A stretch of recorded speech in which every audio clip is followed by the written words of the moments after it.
die rituelle Sanduhr, um die Zeit einzuhalten. Heute geht es mir um ein zentrales demokratiepolitisches Thema. Diese Unzufriedenheit, die es in Österreich, aber auch in sehr vielen anderen Demokratien gibt, liegt meines Erachtens primär in der völligen Entmündigung des Parlaments. Ganz kurz, wie Politik heute real gemacht wird. Nach einer Wahl finden sich 2 oder 3 Parteien und machen einen Koalitionspakt. Der steht in keiner Verfassung. Da machen sich die Parteien in einigen wenigen Wochen genau aus, was sie in den nächsten 4 oder gar 5 Jahren umsetzen wollen. Die ÖVP sagt sogar, sie will jetzt in einem Bürgervertrag die Abgeordneten das verpflichtend unterschreiben lassen. Was heißt denn das im Klartext? Das heißt im Klartext, dass sogenannte frei gewählte, nur ihrem Gewissen verantwortliche Abgeordnete 5 Jahre lang nur das abzuarbeiten haben, was in diesem Koalitionspakt steht und überhaupt kein Spielraum mehr ist, etwas Neues, etwas anderes zu entwickeln und wirklich in Verhandlungen, in transparenten öffentlichen Verhandlungen zu neuen Beschlüssen zu kommen. Diese Langeweile, diese Lähmung des österreichischen Parlamentarismus, des österreichischen demokratischen Systems liegt genau darin. Wir haben ein riesiges Parlament, wir haben wochenlange Budgetverhandlungen und immer passiert genau das Gleiche. Das, was vorweg von der Regierung hineingeht, kommt nahezu unverändert hinten hinaus. Der frustigste Job der Republik, er ist ganz gut bezahlt vielleicht, ist der Abgeordnete einer Regierungspartei. Und hier sehe ich ein Hauptproblem. Darum wünsche ich mir eigentlich eine Minderheitsregierung. Eine Regierung, die nur das macht, was in der Verfassung steht, nämlich regieren. Die Gesetze sollten aber nicht wie jetzt faktisch von der Regierung beschlossen und dann durchs Parlament gepeitscht werden, sondern in einem transparenten Verfahren im Parlament beschlossen werden. Also eine Machtverlagerung weg von der Regierung, dem Exekutivorgan, klingt das alles sehr technisch, hin zum Parlament. Von der Lebendigkeit her würde das heißen, man weiß vor einer Parlamentsdebatte, vor einer Parlamentsentscheidung nicht, was hinten rauskommt. Ist das völlig utopisch?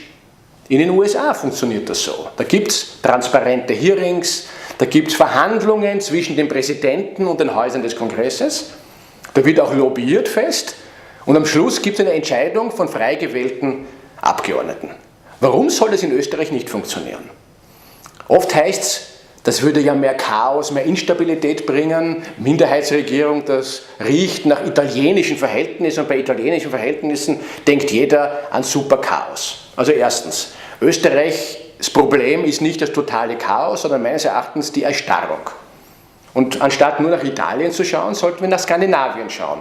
Denn in nahezu allen skandinavischen Ländern, übrigens das sind die Länder, die nach allen Indizes zu den erfolgreichsten politischen Systemen der Welt gehören, hat man entweder 3 oder mehr Parteien in der Regierung oder Minderheitsregierungen. Heißt Regierungen, wo die Endentscheidung im Parlament läuft. Und so stelle ich mir das zum Beispiel bei dem zugegeben sehr komplexen Thema der Pensionsreform oder der Gesundheitsreform vor. Denn es liegt ja nicht darin, dass sich da 2 Parteien nicht einigen können. Da musst du unglaublich viele Interessen einbinden. Gesundheitsreform. Da gibt es die Ärzte, keine schlechte Lobby, können ordentlich Druck machen. Die Pharmaindustrie. Da gibt es die Sozialpartner als Träger der Sozialversicherungsanstalten. Da gibt es die Länder, die zwar immer für Reformen sind, aber nicht auf ihrem Rücken. Also würde man zwingend sagen, ein Spital muss geschlossen werden, weil es sinnvoller wäre, hier das woanders hinauszulagern und die Länder schreien wie am Spieß. Das hieße, eine Punktation nur der Regierung kommt ins Parlament und dann wird in öffentlichen Parlamentsausschüssen, wo Fernsehkameras Zutritt haben, wo das im Internet übertragen wird, gezeigt, dass so ein Thema komplex ist. Das stört mich ja dauernd. Politiker tun im Wahlkampf so, es gibt die einfache Antwort, zack, zack, zack. Die Leute glauben, das passiert dann auch wirklich so und im Nachhinein stellt sich heraus, das geht nicht. Also Wahlversprechen werden gebrochen. Dieses Thema ist komplex. Das heißt, diese Transparenz würde dazu führen, dass auch Konflikte, der Streit, der nämlich gehört zum Parlamentarismus, sichtbar wird. Das soll man sich Zeit geben, einige Monate, vielleicht sogar ein Jahr und am Schluss gibt es eine namentliche Abstimmung frei gewählter Abgeordnete. Also zusammengefasst. Ein lebendiger Parlamentarismus als wirklichen Gesetzgeber, eine Aufwertung der Abgeordneten und was dazu gehört, nicht Parteien wählen die Abgeordneten, sondern die Wählerinnen und Wähler wählen die Abgeordneten. Dazu gehört eine radikale Aufwertung des Vorzugsstimmensystems, dass die Wähler sich ihre Abgeordneten aussuchen und nicht die Parteizentralen. Das wäre eine riesige Veränderung und Verbesserung der österreichischen Demokratie.